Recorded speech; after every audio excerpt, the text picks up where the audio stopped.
নমস্কাৰ ছাত্ৰ-ছাত্ৰীক স্বাগতম জনাইছোঁ আছাম ডিষ্ট্ৰিক্ট ইউটিউব চেনেললৈ। মই আজি তোমালোকৰ মাজলৈ আহিছোঁ ক্লাছ 5ৰ অসমীয়াৰ লেচন 8ৰ কুৱেশ্যন এনচাৰ সকলোৱে ভালদৰে শুনি যাব। আৰু যদি মোৰ চেনেলটো ছাবস্ক্ৰাইব কৰি ৰাখিব যাতে আগলৈ এনেকুৱা ধৰণৰ ভিডিঅ' পাই থাকে। মই ইয়াৰ আগত বাকী 7টা লেচনৰ কুৱেশ্যন এনচাৰ দিছোঁ, যদি চোৱা নাই চাই ল'ব। আৰু সকলোকে এটাই অনুৰোধ কৰোঁ, মই তোমালোকৰ কাৰণে বহুখিনি কষ্ট কৰিছোঁ, তাৰ বিনিময়ত মই ছাবস্ক্ৰাইবাৰ যিমানখিনি পাব লাগিছিল সিমানখিনি পোৱা নাই। সকলোৱে যাতে এটা ছাবস্ক্ৰাইবাৰ দি মোক আৰু তোমালোকক সহায় কৰাৰ কাৰণে উৎসাহিত কৰে তাৰ আশা কৰিলোঁ। উত্তৰ দিয়া। ক, আদিম মানুহে ক'ত বাস কৰিছিল, তেওঁলোকে ৰঙীন ছবি ক'ত আঁকিছিল? উত্তৰ, আদিম মানুহে গুহাত বাস কৰিছিল, তেওঁলোকে গুহাৰ বেৰত ৰঙীন ছবি আঁকিছিল। খ নম্বৰ, সূৰ্যৰ পোহৰত কেইটা ৰং থাকে, সেই ৰংকেইটা কি কি? উত্তৰ, সূৰ্যৰ পোহৰত 7টা ৰং থাকে, সেই ৰংকেইটা হ'ল বেঙুনীয়া, ঘন নীলা, নীলা, সেউজীয়া, হালধীয়া, সুমথিৰা আৰু ৰঙা। গ নম্বৰ, আমি বস্তু এটা কেতিয়া দেখোঁ, আন্ধাৰত থকা বস্তু দেখা নোপোৱাৰ কাৰণ কি? উত্তৰ, কোনো বস্তুৰ পৰা পোহৰ প্ৰতিফলিত হৈ আমাৰ অক্ষিপটত অৰ্থাৎ আমাৰ চকুৰ পৰ্দাত পৰিলে আমি বস্তুটো দেখোঁ। আন্ধাৰত থকা বস্তু আমি নেদেখোঁ কাৰণ তাত পোহৰ নাথাকে। খ নম্বৰ, বগা ৰং কেনেকৈ সৃষ্টি হয়? উত্তৰ, সূৰ্যৰ পোহৰত 7টা ৰং থাকে, এই 7টা ৰং মিলিয়ে বগা ৰঙৰ সৃষ্টি হয়।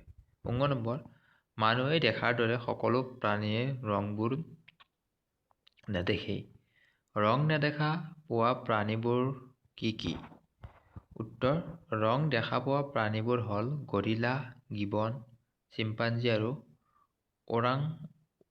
ওৰাং-ওটাং।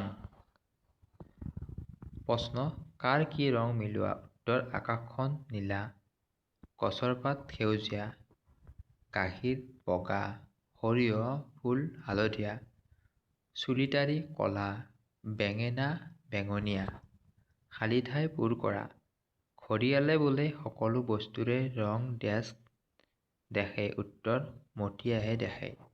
খ নম্বৰ, আটাইকেইটা ৰঙৰ পোহৰ শুহি লোৱা বস্তুক আমি দেখোঁ, ৰঙা দেখোঁ। গ নম্বৰ, ৰঙৰ ৰহস্য ভেদ কৰা বিজ্ঞানীজনৰ নাম উত্তৰ, ছাৰ আইজাক নিউটন। সঁচা নে মিছা লিখা। ক, আদিম মানুহৰ ৰঙৰ প্ৰতি আকৰ্ষণ আছিল। সঁচা। খ নম্বৰ, আঘোণ মাহৰ পথাৰ সেউজীয়া। উত্তৰ, মিছা। গ নম্বৰ, মৌ-মাখিয়ে হেনো ৰঙা ৰং ধৰিব নোৱাৰে। উত্তৰটো হৈছে সঁচা। ঘ নম্বৰ, কিছুমান চৰাইয়েও আমাৰ দৰে ৰং চিনি পায়। সঁচা।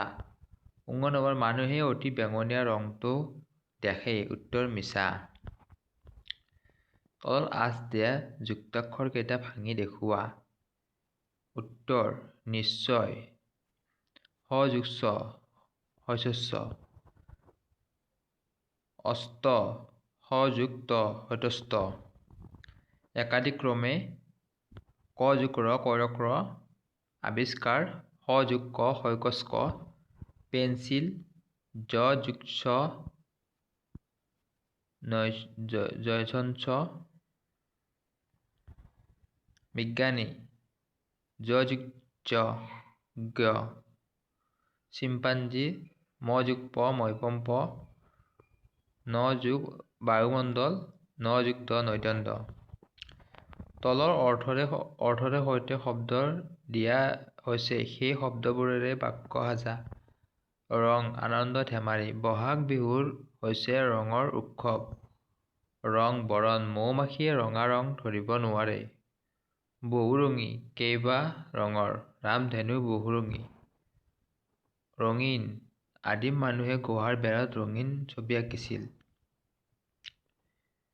ৰঙিল, ৰং বলোৱা। ৰাজে ৰঙিল ছবি আঁকে।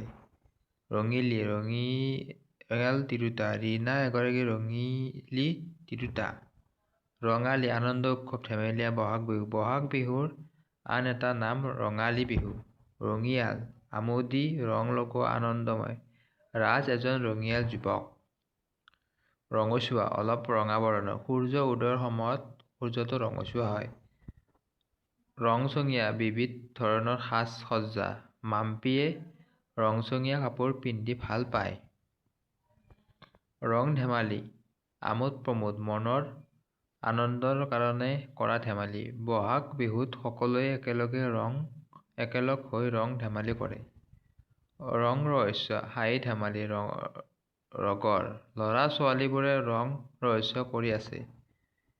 এতিয়া তলত দিয়া ৰংবোৰ মিহলাই চোৱা। ক. ৰঙা + নীলা বেঙুনীয়া। ৰঙা + হালধীয়া সুমথিৰা। গ নম্বৰ।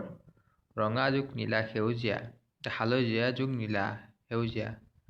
ৰঙা + নীলা + হালধীয়া মটীয়া। তোমালোকে দেখা বস্তুবোৰৰ ৰং অনুসৰি ভাগ কৰা।